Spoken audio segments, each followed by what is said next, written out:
me, education opened doors. That is the power and the promise of America. But it's not a promise kept for every student. If I am fortunate enough to be confirmed, I will work tirelessly to make sure our education system is a door to opportunity, a great equalizer for every student. All new at 6, Connecticut Education Commissioner Miguel Cardona took a big step forward in the process to become President Joe Biden's education secretary. During today's confirmation hearing, a key Senate committee pressed him on access to education and support for technical schools. He was also asked about the impact of the pandemic.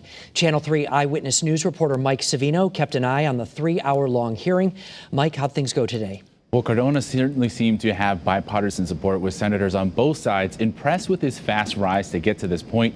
But that's no surprise to people who know him, going back to his days as a teacher in Meriden.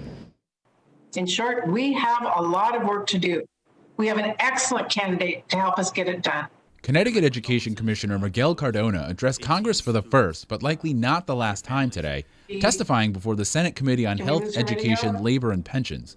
The hearing was on his appointment by President Joe Biden to become Education Secretary.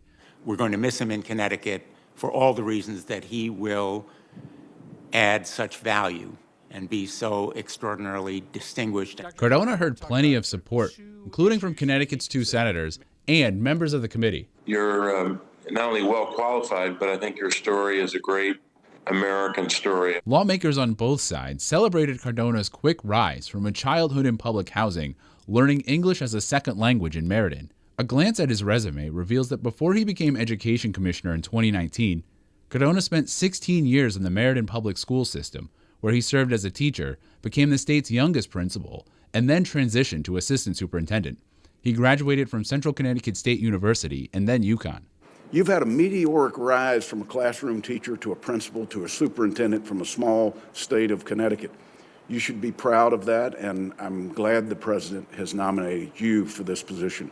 The 44-year-old Cardona's quick climb is no surprise to those in Connecticut, but they say he's also gained valuable experience. He has had a range of experiences, and those clearly inform all of his conversations. Even Governor Ned Lamont took time to watch today's hearing.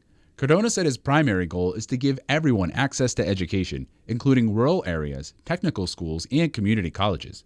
This means helping schools reopen as quickly as possible during the pandemic. There is no substitute for a classroom experience for our students, being in front of their teacher. So what happens next? There's a couple of key dates here. First, senators on the committee can ask questions in writing up until 5 p.m. Thursday. The committee will also keep this hearing record open for 10 days from today, allowing people to submit any other materials.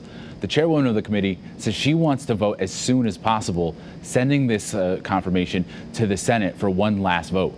Live from the newsroom, Mike Savino, Channel 3 Eyewitness News.